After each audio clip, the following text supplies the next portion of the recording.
Hi, welcome to the Connection Effect Aftershow. We recently recorded a show with Robert Biswas-Di and Christian van Nieuwerburgh called The Art of True Connection. And today we're here to discuss and unpack some of the great wisdom that they shared. I'm joined by Aftershow veterans Harry, Avocado, and Eileen. I'm sorry, I just couldn't. We should keep that in. I couldn't help but doing that. You had to do it. Sorry. Hi. Welcome to the Connection Effect After Show. We recently recorded a show with Robert Biswas-Di and Christian van Nieuwerburgh called The Art of True Connection. And today we're here to discuss and unpack some of the great wisdom that they shared. I'm joined by Aftershow veterans Harry, Ava, and Eileen. And as we've been doing the last many weeks, Harry is going to facilitate today's conversation. Harry, take it away. Thanks, Bill. Excited to have this conversation and to truly connect with a number of my friends after listening to a wonderful episode. Bill, veteran listeners of the After Show know that I always throw the first question your way before we kind of open up to a broader discussion. So I am always curious as to what made you pick Robert and Christian for guests. And then this also, I believe, was the first time that you'd interviewed two people in a podcast episode as well. So what made you pick them? And then how did the conversation feel for you? Well, Robert and Christian wrote the book Radical Listening. It's an updated version almost of the work of active listening that's been around for many decades. And they've really advanced, I think, the conversation and the science about listening. They've identified different elements, and to me it was one of my favorite episodes because we're kindred souls, and as you can probably tell, we got along really well, and we all talked about something that we love. And I loved having two of them there. I thought they worked well together. I thought it was fascinating to have that dynamic. And I truly loved not just the content, but the episode and just the process of the whole thing. Yeah, as I listened to it, what was really interesting is that some of the concepts of radical listening that we'll get into, like interjection, for example, you were all kind of demonstrating that just through your conversation, the three of you two, which worked really well. I want to start, though, at the beginning of the episode. Christian and Robert took some time to talk about themselves and then get into a definition of radical listening that had elements of the other person being felt seen, valued, and heard. But what was interesting about the beginning of the episode was that the word agreement didn't necessarily appear in that. So when you radically listen, you don't have to necessarily agree. And I thought that could be a fun place to start. And how did you all feel about that? And was that a surprise? What pops into your head as I bring that topic up? Well, it's funny. I think of all people to write the book, it's two people who are very different. And Bill, you talk about that. They talk about that on the show. And they didn't necessarily agree. So you have two people writing a book on radical listening, and it's not that they are in sync all the way through. But what's so beautiful is they're listening to each other and understanding each other and hearing, as opposed to, and we'll get deeper into this, I know, but waiting to respond. Instead, they're taking in what the other person is saying and then coming to then maybe a way forward. I don't know if it's necessarily agreement, but it's a way forward. And so I feel like they model that in terms of co-authors. And it is something that, and Bill, I know you do so much work around this. It's not about trying to convince people to see it your way or do it your way, but it is a matter of being able to maybe broaden our perspectives, maybe be able to take in new information and then see what is the way forward. So I love how they addressed it, and I love how they model it as two, I'm going to call them best friends. I don't know that they call themselves best friends, but I know they have a deep, beautiful, loving friendship. Clearly, it came across. Eileen, I couldn't agree more with you. I think what was actually so beautiful was that several parts in the podcast, they talked about how they disagreed. And I think they actively disagreed in certain areas. And it immediately, as I was listening to them speaking, it reminded me of this quote that I live by. I learned it from a conflict resolution expert. And she left this quote that said, people can handle being disagreed with, but they cannot handle being misunderstood. And I feel like they model that so beautifully, to your point, where they disagree with each other, but they make sure that they come from this place of understanding, which they do through radical listening. So I loved it. I loved how they modeled it as well. Yeah, when I was listening back to the episode for, I think, the second time, I was amazed at, it felt like the conversation was a building block upon the previous statement made. So it was constantly moving forward and growing as a conversation. And that was just truly them actively listening and responding. Harry, you're talking about really the elephant in the room, which is a lot of times people are having conversations to convince another person. And, Right. Our whole work in our workshops is to create conversations where it's a positive result, and a positive result could be many things. But certainly you walk away feeling as though you benefited by interacting with that person. And it doesn't mean that you're agreeing, just listening, understanding, connecting, being listened to, being expanded upon. So I felt, in listening back, these guys did this just constantly. Every single conversation, they responded in a way to what the other person had previously said. It was interesting as a listener, even though I knew it was a dynamic conversation that was happening organically, the way they interacted felt scripted, as if someone very deliberately wrote the script out. And I think that, I'm going to go back to what you said, Eileen, this concept of moving things forward was always apparent, even when they were telling stories, Ava, as you mentioned, that they disagreed on. And that, I think, was fascinating, and almost like you were listening to a master class or watching a master class in play, too. The word I'd add in to this that came up a number of times at the beginning of the conversation was the word respect.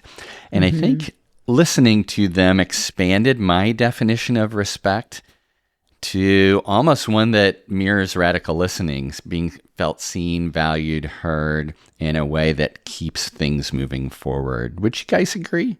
I Yeah, definitely 100%. would. Yeah. Yeah, tell us more. As you're talking, one thing that comes through to me, again, it's not so much about agreeing, but it is about possibly understanding somebody else's perspective, seeing the world through somebody else's lens, which can be really beneficial. And I think that allows you to respect the other person. So you might not be agreeing, but you are seeing the world through their eyes, because we only can see the world through our eyes unless we open up dialogue from somebody else's perspective to say, hey, this is how my take on this. How do you see this? I'm curious. And then to be able to listen without waiting to jump in and to argue with it, but instead really listening and possibly broadening your perspective. And that's part of the respect. And again, it doesn't mean you change your mind, but it does mean that I'm giving space, I'm allowing this person to be seen, and I'm broadening my own perspective and understanding that there might be other views, even if they're not mine. And I do think that underlies respect. Absolutely. I feel like, too, Christian used this phrasing, correct me if I'm wrong, but he said that he respects someone's right to that opinion. You have a right to the opinion that you believe in. And as I was reflecting on even my own listening habits and my dialogue habits, I don't know if I've ever told somebody, I respect your right to have that opinion. And I feel like that's a wonderful way to make somebody feel seen, because you're showing, you're seeing them, you're valuing their right to that opinion, you're hearing them out.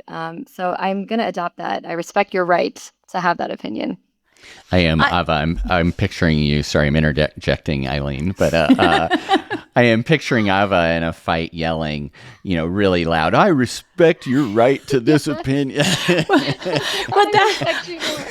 I was going to go off of that, Harry, because Ava, we know you well and how you show up, and you are one of the most respectful, generous listeners there is. And And I almost wonder if that shifts the energy. It's almost like by saying, I respect your right to have a different opinion, it almost to me has an underlying tone of, and I don't agree with you, versus the beautiful space that you hold for someone just by being Ava. So I'm going to throw that into the world. I don't know, Harry or Bill, any thoughts? That is so kind.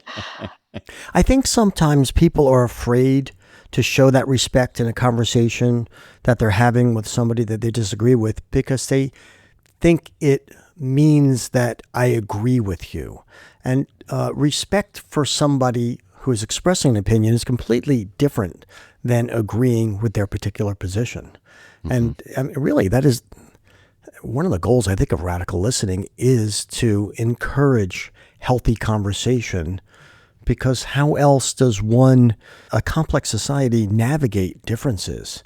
The first thing you have to do is understand the differences, explore the differences, have a conversation about those differences.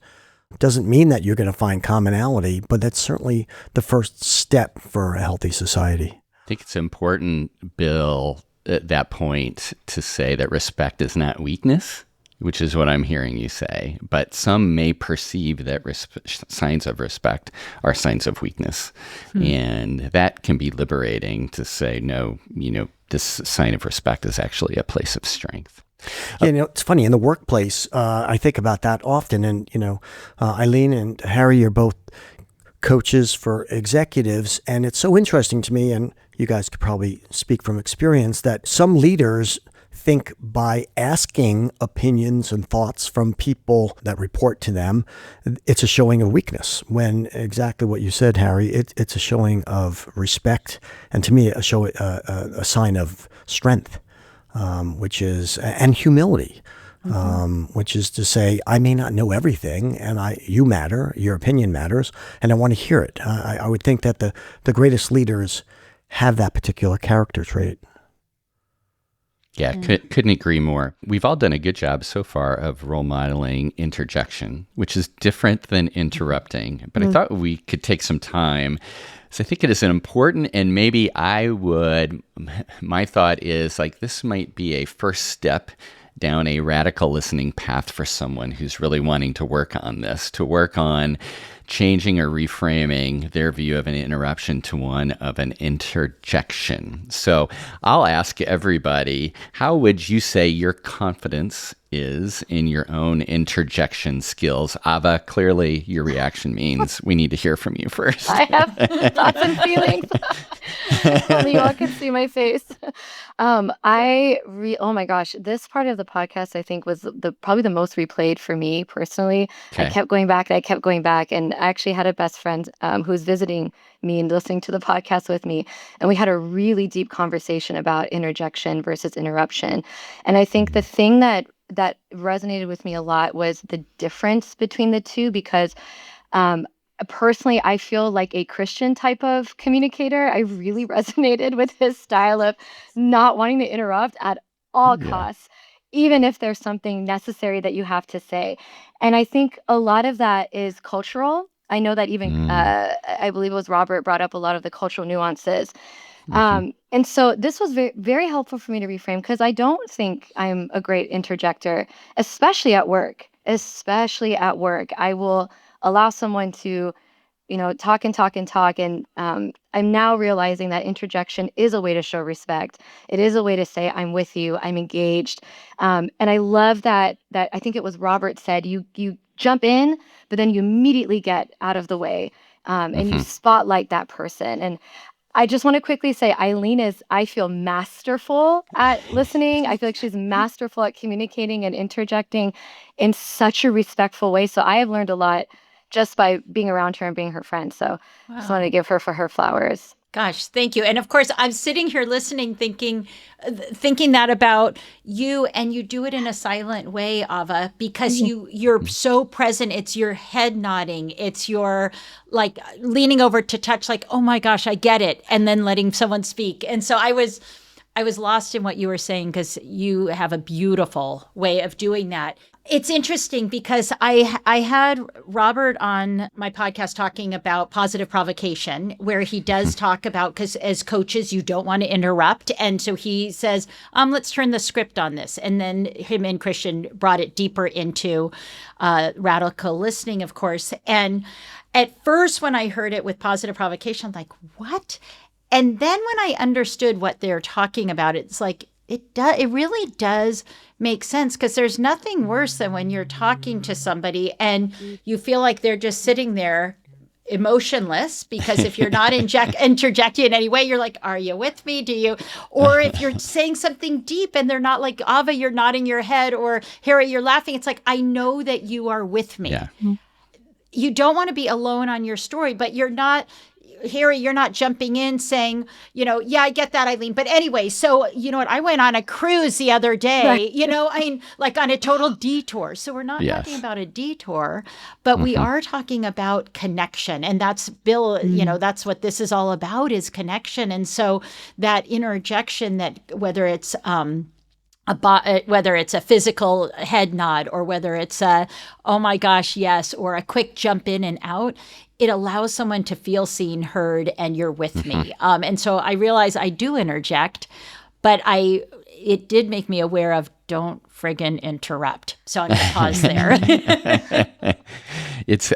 Eileen, one, thank you for sharing. And you're right, though, like, we all naturally do it. And I think that was kind of a different level of awareness for me as I was listening to. So when we nod, when my eyebrows go up, when we say, wow, when we say, I love that, that is interjection. And it is meant to move things forward. Going then deeper, I think, and really turning this into a skill is where my brain went. And I started with that analogy that Robert said, that, interrupting is like, pushing you away from the podium and stealing the mic. And that is rude. And I think that we know that intuitively, versus, Ava, you took us there, that jump in, then jump back out. And we're all taking turns kind of steering the boat, I think was helpful for me. I felt really validated by that section of the podcast, because I am an interjector only because I get very excited by conversation. And when people say things, my brain is firing, I'm responsive. So it felt good to know, and it feels like I'm being rude sometimes. And it felt good to know that, no, it depends on the context, because, and this goes back to the respect. I think if you're going to the conversation saying, I respect you, I want to hear what you have to say, and, your voice matters, that when you interject, it has that positive context, which is, I'm not taking away from you, I'm not dismissing you, I'm just excited and I want to share something. So Right. I think if you've got the underlying respect in the conversation, you have more latitude for interjection. Right. I want to quickly bring up something too, Harry, if I can. Yeah. It was so interesting to me. I think what really changed my perspective on interjection versus interruption was how Robert said that to him, it felt like a sign of disrespect when someone didn't interject about a point that was made earlier in the conversation. And then when someone is finished with speaking, then you say, I want to jump back to that original point. And it clicked to me how true that is, that he says, likely after that point that you wanted to address, you weren't listening anymore. And Yeah. so it's so interesting to me to see how interjection can actually be a tool for better, more honest listening. And so I want to start practicing that. It makes me think of the how and why, based on what Right. Bill, you're saying, and Ava. It's how are you doing it and what's your intention? If Right. your intention is to bring it back to you, that's not what we're looking for. If your intention is to show that enthusiasm and align, connect, and help that person go even deeper, great. And then how are you doing it? Are you doing it, at the very end, where then it's like you've lost the script and perhaps weren't paying attention, or are Right. you doing it in a quick jump in and out? So I like it. I'm going to close out this segment with a throwback that some listeners may have no clue about this, and others it may spark some nice nostalgia. So if you've listened to any episodes of Schoolhouse Rock, there is an episode on interjections and interjections, the lyrics of the song. So Schoolhouse Rock. And if you don't know what I'm talking about, you can throw this into your search engine or AI tool of choice. And on YouTube, I know you'll be able to find this episode. But the lyric goes, interjections, and then hey is what's sung, show excitement, yow, or emotion, ouch.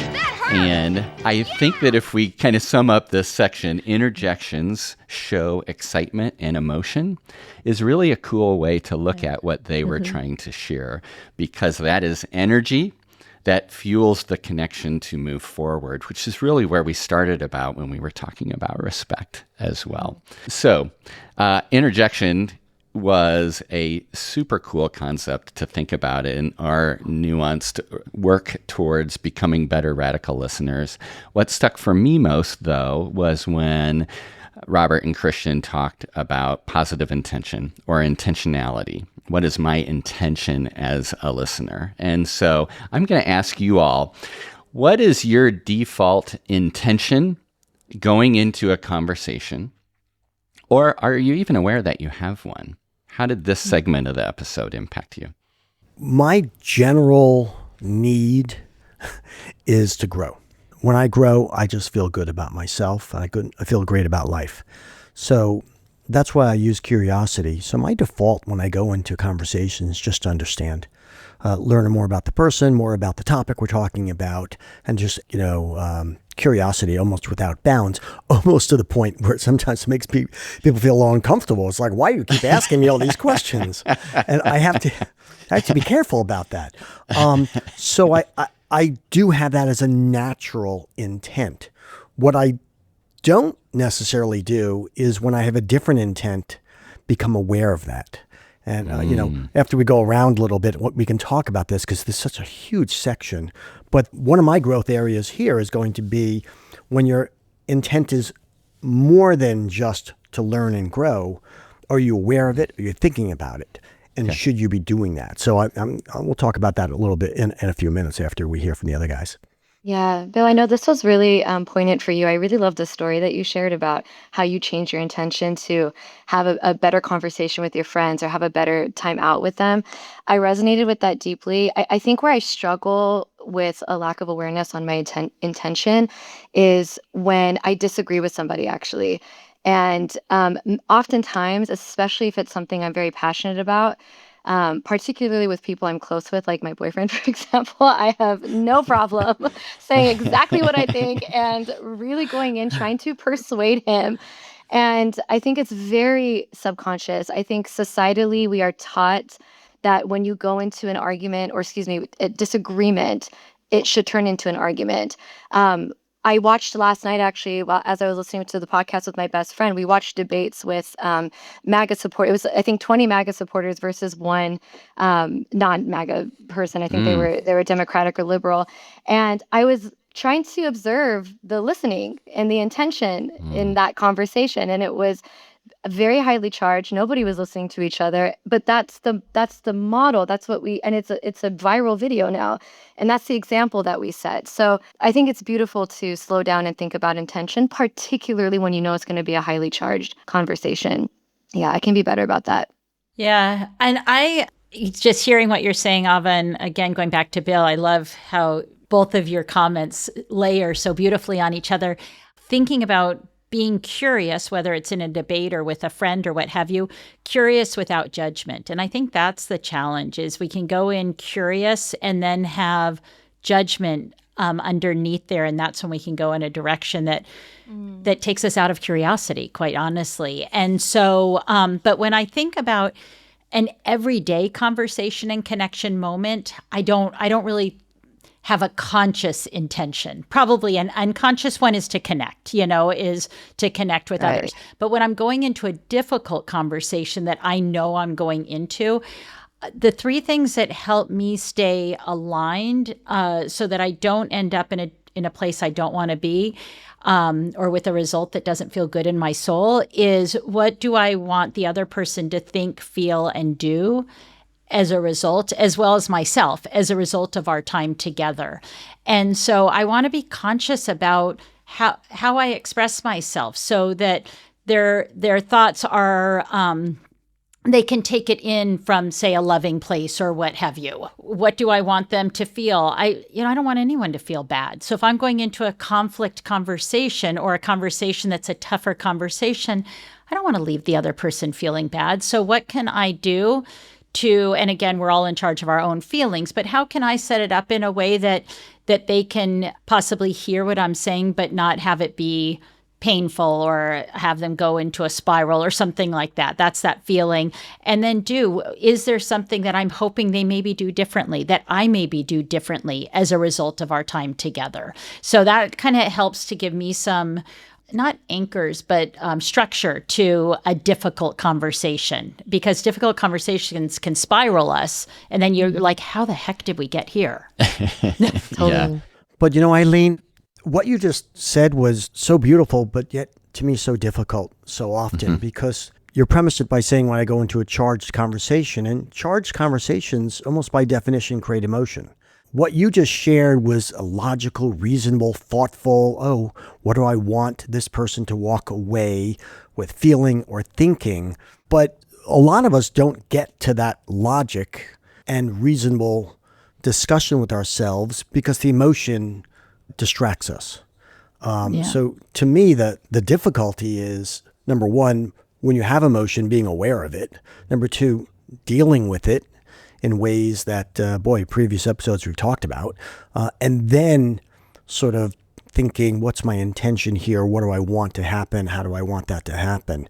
That's a lot of work to happen in a very short space when you're engaged in a charged conversation. Agreed, and I think it's critical.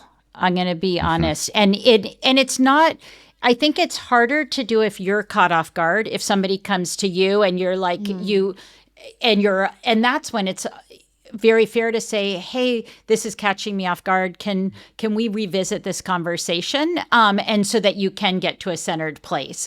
But when for example, I needed to have a conversation with someone not too long ago, someone very close to me, about something that they weren't truthful about. And honesty is off the charts on my, via. And so that's hard for me when that happens. But the emotion, I wanted to stay in love, quite honestly. And so I did think a lot about it. I did take time to think, how do I want to handle this? Because I do not want this person to feel hurt. I don't want them to, and again, I know they're in control of their emotions, but my words could trigger things. And so how do I stay in a loving place and confront this issue?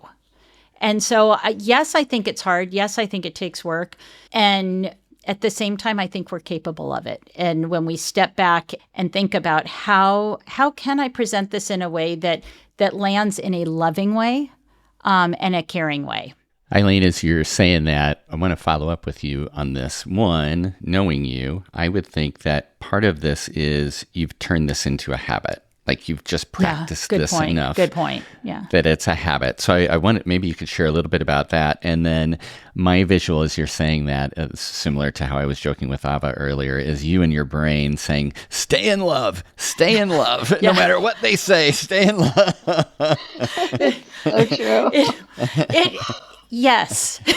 This is perfect timing for this for this question, because I literally just had to have it with someone very dear. And so yes, it's a habit. I think also because I've been in the coaching space for so long and working with people on this, when they come to us as coaches, and Harry, I mean, how many times has someone come to you with an Ava at your company, and even before that, saying, and Bill, I know you do this nonstop in your groups, I need to have a difficult conversation, and we'll work on that before they go into it. And so I'm constantly saying, okay, let's think about how do you want the person to think, feel, do, etc. And then as a coach, you have to step back and say, am I doing this? And I wasn't at the beginning. And so I really need to think, how am I approaching conversations that aren't that easy? And so, developing the habit of, and at the end of the day, if you want to throw out everything else, the think, feel, and do, I want to stay in love, or I want to stay in kindness. Whatever I want to it might stay, be. just what is that one thing so that you center yourself? You do not have control over the other person, but how you express yourself. If you go into a conversation, I always say that first sentence, the first few seconds dictates the conversation. If it's like, Bill, I'm so angry at you, I know you weren't truthful. Okay, Bill is up against the wall, and that doesn't get us to where we want versus coming from a loving place. So you mentioned habit. I'd love to stay with this for a moment because we're talking about if we can access intentionality in our mind, it can help frame the conversation and make it go in a much better way. And I think you're talking about the habit of thinking about what do I want the other person to walk away thinking and feeling. But I want to go to a different habit, which is maybe even before that conversation, do you have the habit of saying, is this the right time for this conversation? Great question. Because I find that my conversations that go south, generally speaking, it's because it wasn't the time. For my emotion, for the other person's emotion, because there's distractions around there. And I can't even get to the place of what's my intention with the conversation because it's just the setup isn't right. And Christian did talk about distractions, get rid of external and internal distractions to make it for the best conversation. And the reason why I want to hear everybody's thoughts about this is because we want not only our listeners, but all of us to walk away with what can I do better next time. So what habit are we doing to bring in the concept of healthy intentionality to make the best of our conversations? Bill, I really like what you said about timing. I think that deeply resonates with me as somebody who can get into pretty high emotions and high emotional conflict when it's something I care about. I like the idea of asking yourself. I think that it requires too a level of intimacy with yourself and mindfulness with yourself that maybe a lot of us struggle with how much distractions there are in the world. But I think that makes all the difference. I found that to be true in my conversations, and I think the other thing too, the other habit that I'm trying to build, not just around timing, but I think also within the conversation itself, is maybe stating the intention up front. And I don't know if that's something that others do often, but I feel that also sort of helps lower the guards a little bit, and it helps me declaratively commit to it because I've said it out loud. And so if I get off track, we can both sort of hold each other accountable to this is the intention of the conversation. So yeah, I think both of those things, timing and then even stating aloud. I like that, Yeah, Ava. I've really beautiful. and I wish I could figure out who I should attribute this to, but a coaching question that I heard through some speaker, was pretty detailed, but was along the lines of what you said, and it goes something like before a tough feedback situation, like, hey, I have something to share with you that I think will be helpful, but I know will be difficult to hear. I know it was difficult for me. Is this a good time? Or are you in a good place to hear it? And it's not often in the emotion of a situation that we have the wherewithal to say something like that, but the spirit of it, I think definitely is important. I know that for me, going into those types of situations, I've got a few laws in my head, laws of life. And one of them I phrase as never argue with a drunk person. And by the way, I think that can apply to life, by the way. But my interpretation of that is really what we're talking about. Like, are you in a good place? Am I in a good place?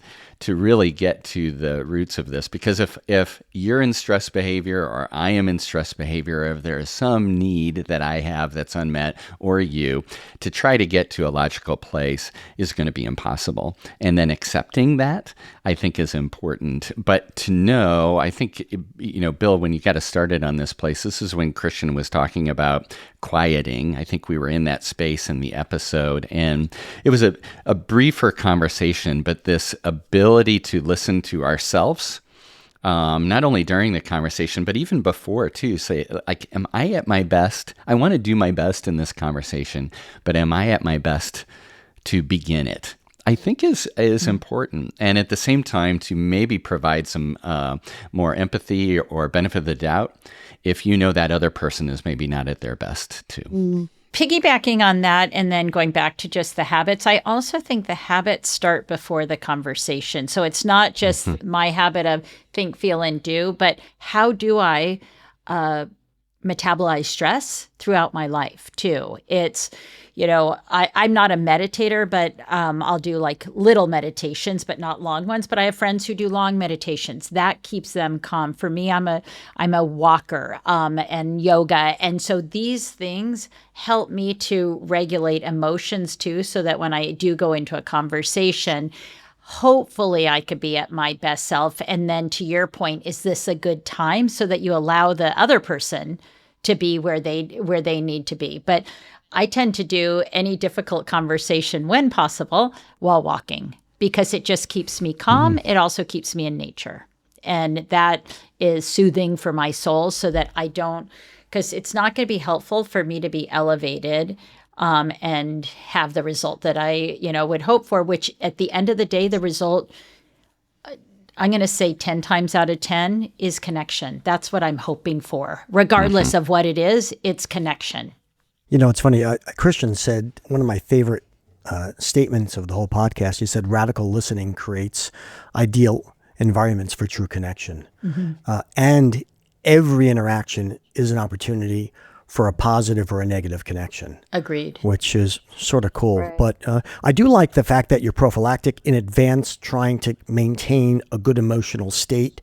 I find that almost the inverse, that when I do have a bad conversation, I will think about why.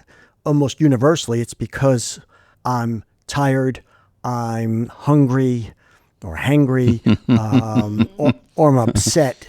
And it gives me a call to action for, sort of correcting and attending to myself a little bit better.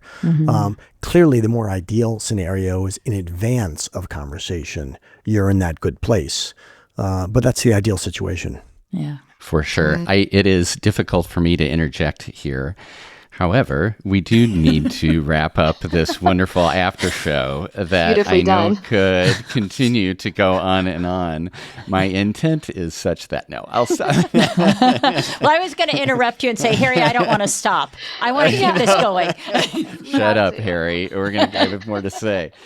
What I thought we could end with, though, is stay in the spirit of application and takeaway. I think both Robert and Christian said that, radical listening is a low-cost intervention that is either going to help your relationships or even in the workplace is going to help with engagement that can then lead to discretionary effort that then can impact organizational results. So knowing that what we're discussing is a low-cost intervention, what for you personally was a takeaway from the episode? What's going to be something that you apply? And Ava, maybe I'll go to you first, and then Eileen, then I'll share, and then Bill, we'll leave it for you to close us out. Yeah, absolutely. Thanks for this question, Harry. A lot of the episode reminded me of workplace interactions that I have. I work in a corporate environment. It's very, very fast paced. And oftentimes we are not listening to each other as well as we could be. And I think one of the personal things I want to work on is the art of interjecting and using that as an active listening mechanism, and actually as a sign of respect to somebody, that I'm engaged with them, that I actually have something I really want to add, but I'll jump in and then I'll jump quickly out. And that's very difficult for me. I think, again, culturally, it's been ingrained in me not to do that. So I'm going against a lot of fixed habits. But I'm so inspired, especially after this conversation, too, to try it out. So I will report back and let you know how my interjecting is going. I love it. Thanks, Ava. Eileen, how about you? I think for me, it's the reminder about distracted listening and letting go, or being really present. We have so many distractions, and radical listening is having your phone not present, not looking at the computer and to Ava's point, I think though, when you're talking about in your own home with your boyfriend, I think those who are nearest and dearest to us don't always get the very best of us. And that's where I find my distractions. It's almost, it's such a safe space that I might have my computer and I'm kind of typing away, and I would never do that to one of you. I would never do that to a client. And it's absolutely not okay to do it to a family member. And so being much more conscientious of that and shutting the computer down and saying, tell me, I can't wait to hear, and then listening. Love that. That's beautiful. Great. Thank you, Eileen, for that. I am going through a transitional week for me, leaving an organization that I've been at for 30 years, either as a leader of folks or a coach of folks. And it has allowed me the amazing opportunity to get lots of feedback about how I was in the roles that I played. And I think the universe, put this after show episode, I think timing wise, perfectly for me. Because the feedback I was getting is that somehow I had found my way to the concepts of being a decent radical listener. So I wasn't getting feedback necessarily about gratitude about what I'd accomplished, but more about how I'd been as a listener and supporter for the folks that I'd worked with. And I'm humbled, and I'm full of all sorts of feels and emotions because of these concepts. And many people said that they were better for the conversations. And so I can't think of a cooler episode, Bill, for you to put on, knowing that I think this radical listening, the concepts of it, the concepts of the true connection it creates, do impact people and can change the world in a very easy way. Hard to do, but an easy way to do it for sure. I hope then that I just continue. It has reinforced for me to stay curious. And I think ultimately for me, if my intention is to remain curious, then a lot of these things then naturally occur. And so I'm going to make sure that I double down on that thing that I hope is a habit for me that I'm always bringing to a conversation. Bill, how will you close us out? Thanks, Harry, and thanks for leading another great episode, and thanks to Ava and Eileen for coming and for their contributions, of course. To me, the episode reinforced, validated a bunch of things, particularly timing conversations. There's a right time for certain conversations, but it really introduced something I've been thinking about and now working on incorporating, which is positive intention, about really having a conversation with myself about what is the goal, the specific goal of this conversation. It's a little awkward to do that. It doesn't fit naturally into conversation to sort of have that conversation with yourself first or during. But I found whenever I have done it, it's a perfect setup. It creates a perspective and a lens and a mindset that everything else flows naturally. And very often, especially when you disagree with people, let's say politically, and they say something that's provocative, and you say to yourself, what's my goal here? And you realize, no, my goal is not to convince or change their mind. My goal is either to listen to them and let them vent, or maybe share a perspective.